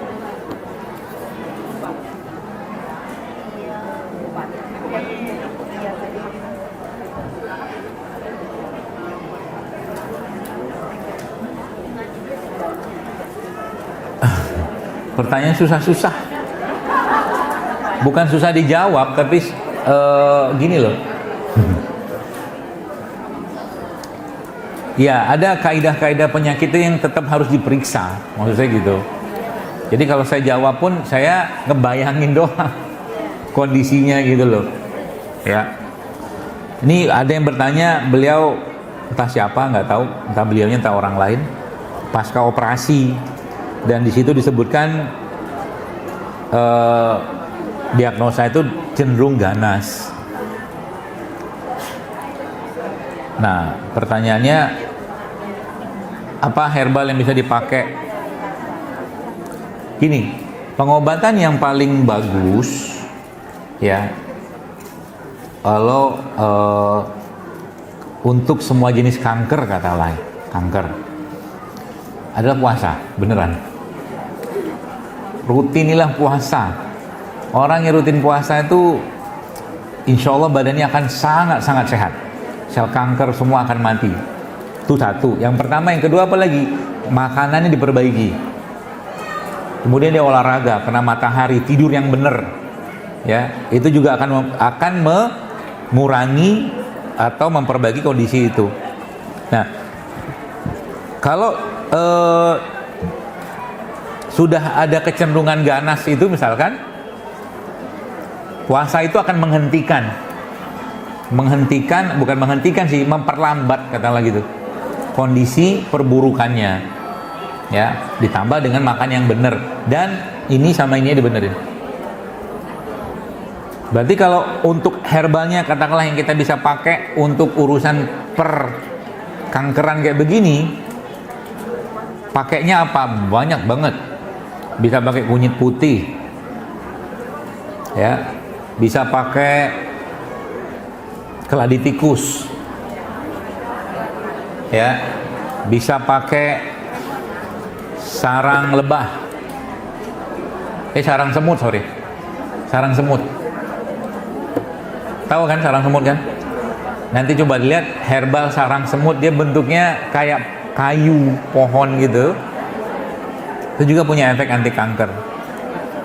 Dan ini semua jenis rimpang-rimpangan ini, ya, semua jenis ini kan rimpang-rimpangan ini punya efek anti kanker. Semua, kunyit, jahe, apa lagi, lengkuas, atau kalau ini kan ini apa nih? Ini bukan. Ini kayaknya biang kunyit ini. Iya, ini biang kunyit. Karena kalau temulawak biasanya lebih pucet. Ya, kunyit sendiri punya banyak sekali kandungan anti kankernya, beneran. Ya, makanya itu yang saya bilang tadi. Kalau nggak ada sakit apapun, Bapak Ibu rutin minum kayak begini tiap hari, Anda ganti aja tiap hari. Hari ini minum kunyit, besok minum jahe. Sehat badannya. Nggak apa-apa. Paling gampang apa? Ya bumbu dapur itu. Bumbu dapur itu kan ada serai, ada jahe, ada kunyit, ada lengkuas, ada daun salam. Kalau ditambahin daging jadi gulai dia. Santan, santan nih, bahas santan dikit. Santan tuh aslinya bagus, asal jangan dipanaskan. Panaskan. Kalau nggak mau makan santannya gimana? Makan kelapanya. Kelapa tua itu, yang buat santan itu, Bapak Ibu makan 1/4 aja sehari, itu bagus buat jantung. Kelapa tua.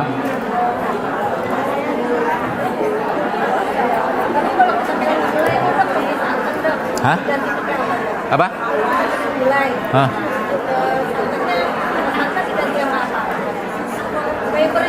Bisa, jangan yang kemasan. Saya suka kari. Dulu kari saya itu pakai santan. Sekarang kari saya nggak pakai santan. Nggak pakai santan. Dia tetap, kalau bumbunya dibanyakin, ditambahin lemak sedikit, kan santan itu kan fungsinya kan bikin gurih. Nah, gurih itu banyak, pakai lemak hewan pun jadi gurih sebenarnya. Gitu.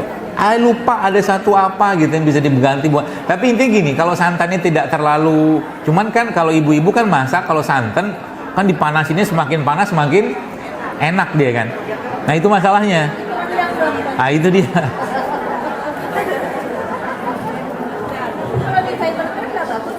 Hah?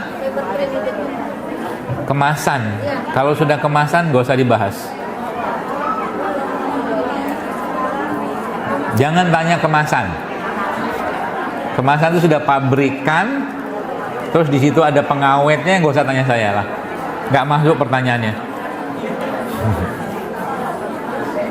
Krimer gitu kan, coba aja. Apakah ada herbal untuk seorang perokok? Ada. Ini nih. Nanti di rumah bikin aja. Isinya itu, ini nih. Isinya jahe merah, buat paru ya. Jahe merah, cengkeh, enggak, Pala. bukan, kapulaga. Tapi kapulaganya yang hijau. Kan kapulaga ada yang putih bulat itu kan. Orang bilang kapulaga India apa gitu kan. Nah itu buat paru tuh. Iya. Pakainya dikit aja. Jadi apa tadi, jahe merah. Jahe merahnya paling segini lah ya mungkin ya. Untuk satu minum ya, sekali minum ya. Ini nanti diituin aja di buang yang rusak-rusaknya, kerok-kerok dikit, digeprek, pukul-pukul dia, ya, masukin air panas, air dispenser, mau diparut juga nggak apa-apa, diiris juga nggak apa-apa, mau nggak diapa-apain juga nggak apa-apa. Iya. Nah kalau nggak diapa-apain itu namanya diinfus. Ini nih saya ajarin ya. Ini saya ngomong gini bukan main-main ya. Anda nggak ngapa-ngapain ini pun dia bisa keluar. Nah, contoh nih ya. Ini contoh. Saya nggak punya air panas. Saya bukan malas. Nggak boleh malas. Lagi nggak mau geprek, nggak mau apa segala macam. Caranya gimana supaya saya bisa minum ini? Ya potong-potong aja gini, masukin. Kita nyebutnya infus. Jadi nginfus itu bukan pakai buah doang. Tapi karena bahan ini padat, kita butuh beberapa lama, biasa sejam, 2 jam, baru sari-sarinya ini tuh larut dalam air. Tandanya larut apa? Ada aroma di sini, warnanya berubah. Tuh. Jadi boleh nggak pakai beginian? Campur-campur boleh, gitu kan? Ini ada misalkan ada kunyit, kemudian ada tambahkan dengan ini. Jadi bapak-bapak tuh kalau misalkan mereka pergi kerja, sangguin aja kayak beginian. Mana aja. Kalau nggak ada masalah dengan pencernaan, sebisanya. Jadi misalkan punya tumbler di rumah gitu ya. Tumbler sekarang kan ada penyaringnya di atasnya tuh. Udah bekalin suami biar sehat tuh, potong-potongin jahe, kunyit digeprek segala macam, kasih serai sedikit, kasih lada hitam sedikit, kasih masuk air panas, masukin madu sedikit atau gula singkong. Udah tuh dia sehari itu akan menjadi minuman nutrisi banget buat badannya. Gitu. Mentok-mentok pakai apa? Pakai ini. Udah, cemplungin deh. Jeruk lemon cemplungin gitu, bersihin dulu ininya kan. Kasih madu, udah. Daripada minum-minuman kemasan. Gitu.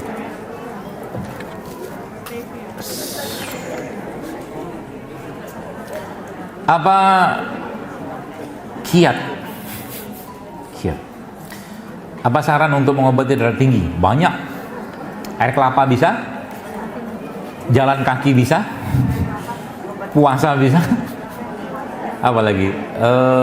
Jus daun seledri atau jus timun juga bisa, kunyit juga bisa. Banyak banget. Yang mudah yang mana? Ini namanya infus ya, ini ya, kayak gini nih. Tadi kan saya bilang kalau mau tambahkan sedikit sama ini juga bisa, misalkan cemplung. Udah. Air kelapa apa? Tua boleh, muda boleh.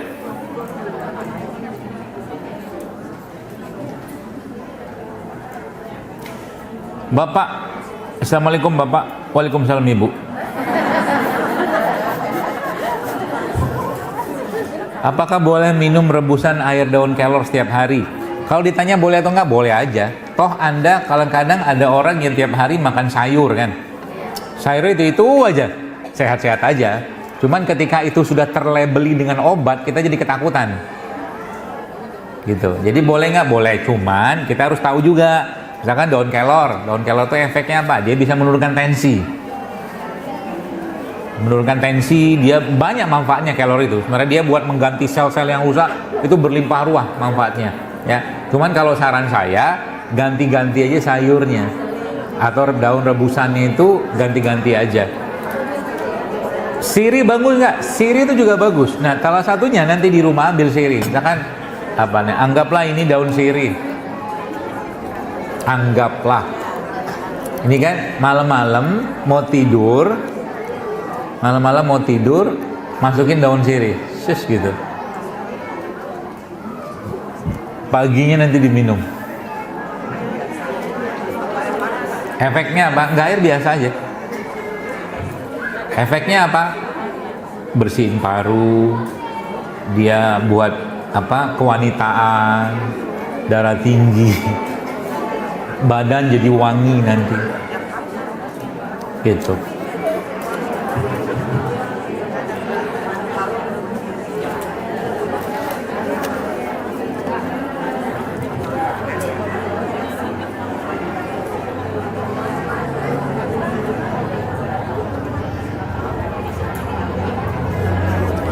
Apakah ada bertentangan antara pengobatan herbal sama kimia? Enggak lah.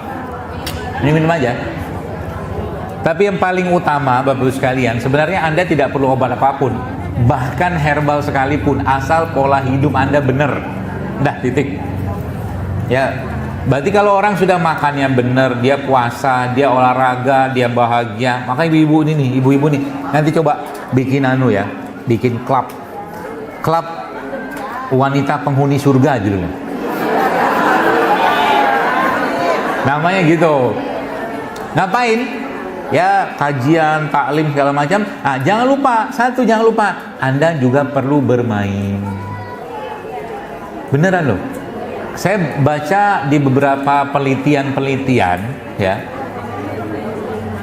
Itu ternyata beberapa kota-kota di dunia yang usia harapan hidupnya tinggi, itu mereka pasti pada bermainnya. Itu nenek-nenek 80 tahun gitu kan, dia begini misalkan ada segitiga gitu, dia ngelemparin gitu, masuk sini. Makanya kan nenek-nenek gitu kan biasanya kan kalau ketemu cucu kan suka main. Kenapa nggak ada cucu nggak ada main? Main aja ketemu teman gitu kan, main-main zaman dulu, jangan berlebihan juga. Supaya apa? Karena permainan itu menimbulkan keceriaan gitu. Yang belum nenek-nenek juga nggak apa-apa sih, ya gitu. Nenek-nenek perlu bahagia dong. Iya, biar kalau nanti sudah waktunya kontrak di dunia sudah habis, meninggalnya dalam keadaan bahagia kan gitu. Iya benar. Meninggal mau kita semua pasti mati kan, pilihannya matinya kayak apa. Nah, tinggal kita yang tentukan sekarang. Kalau kita biasa hidup banyak zikir, senang, bahagia, banyak tolong orang, matinya kita nanti kan seperti itu akhirnya. Gitu loh. Jadi kenapa harus gundah gelisah sama dunia? Kan mati juga. Tapi kalau bab tentang kesehatan, kalau ditanya ngapain juga kita hidup sehat, kan mati juga. Nah, itu tuh kalimat bodoh kalau saya. Kenapa? Kalau Anda mau rambut Anda rapi, apakah harus dibawa ke tukang cukur atau dibiarin aja? Kalau cukur udah tahu jawabannya. Sama juga dengan kesehatan. Kesehatan itu dirawat atau dijaga atau dibiarkan gitu aja? Dirawat. Makanya Allah menciptakan kayak begini semua nih, caranya Allah untuk apa? Merawat, menjaga kesehatan kita. Itu poinnya sebenarnya.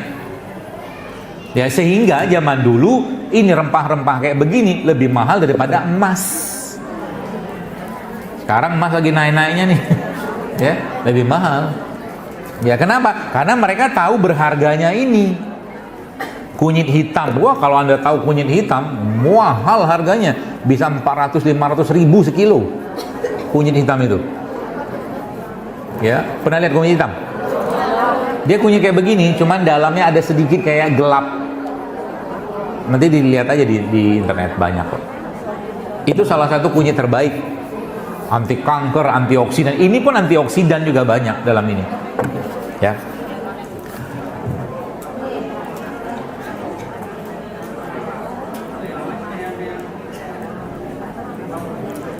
Saya ada masalah dengan gula darah. Dulu saya minum obat gula darah, sekarang gula darahnya sudah normal. Apakah bisa kalau saya nggak minum lagi? Bisa, asal Anda menjaga pola makan. Beneran. Apalagi sudah stabil gula darahnya, Anda kendalikan pola makannya dibenerin, olahraga, puasa segala macam, insya Allah akan sehat, tenang aja. Ya, karena manusia tidak didesain Allah untuk sering-sering sakit Itu kata-kata saya ingat yang banget. Manusia itu tidak didesain Allah untuk sering-sering sakit. Kalau sering-sering sakit nggak bisa beribadah kita. Gitu. Ya, caranya gimana Allah menyehatkan kita? Banyak. Ya, dengan bangun malam, dengan ini gitu ya, banyak sekali. Bagaimana cara olahraga yang terbaik menurut agama Islam? Gimana ya? Ya olahraga aja. Susah ya jawabnya. Intinya bergerak aja lah ya. Kalau bahasa sederhana saya itu, tiap hari itu kalau bisa keringetan. Entah Anda jalan, lagi ada matahari jalan gitu kan. Ada yang bisa olahraga beban, silakan olahraga beban. Kalau yang masih dengkulnya masih kuat, trekking ke hutan, ke gunung, ke sungai. Kalau masih kuat. Intinya go sweat every day. Berkeringatlah tiap hari. Jangan hari Sabtu Ahad doang. Apa saran dokter untuk sakit mah yang nggak sembuh-sembuh? Gampang. Pakai kaldu tulang tadi bisa. Tadi itu. Kaldu tulang. Atau pakai air tajin. Air tajin tahu ya? Nah, sekarang kan ada tuh rice cooker yang airnya ditampung sama dia itu. Nah, tapi syaratnya satu, Anda beli berasnya yang bagus ya, beras yang jangan ada pestisidanya lah gitu.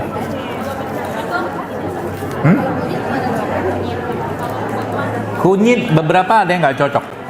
Kalau saya sarannya biasanya ya, kalau mah itu kalau mau pakai rimpang-rimpangan, nah pakainya ini nih. Ini susunannya ya. Ini lebih banyak. Ini jahe merah. Kunyitnya lebih sedikit. Terus nanti campur ini sedikit serai. Ini komposisinya begini. Jadi yang paling banyak ini. Ya. Terus dikasih air panas, minum lagi anget. Itu. Bisa. Baca pertanyaan dulu. Nih anunya di sebelah kanan banyak betul. Iya.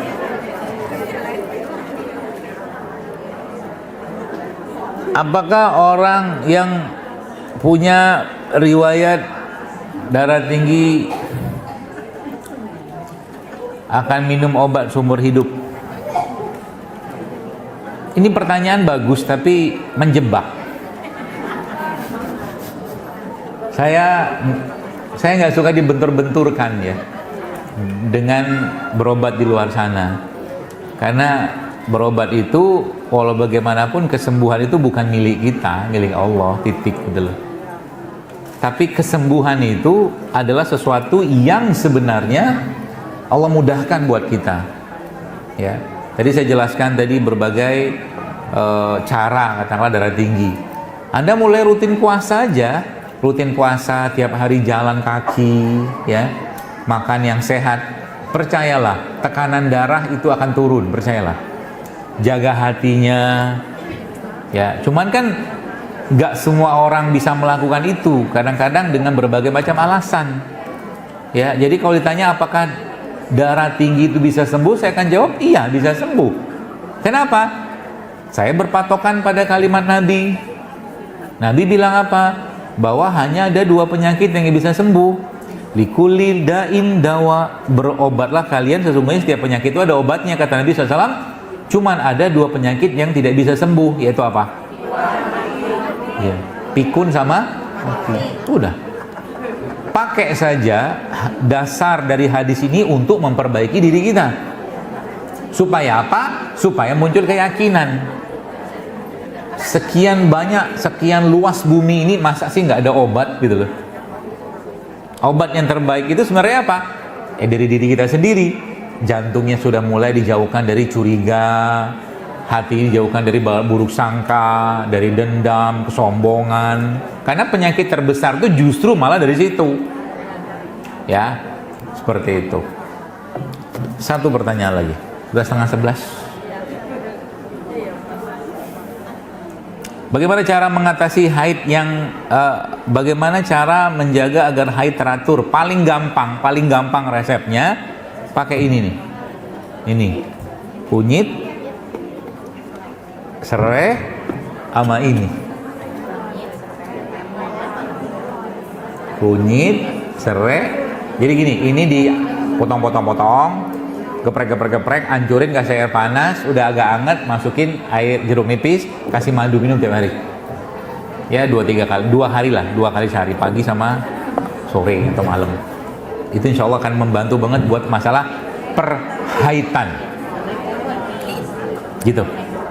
Baik, sudah 10:30, Masya Allah, hampir 2 jam kita ngobrol-ngobrol di sini. Mudah-mudahan apa yang saya sampaikan ini bisa diamalkan, dan semoga yang sakit Allah sembuhkan, dan semoga yang sehat Allah tambah lagi nikmat sehatnya, semoga yang belum haji Allah hajikan, semoga yang berhutang Allah lunaskan,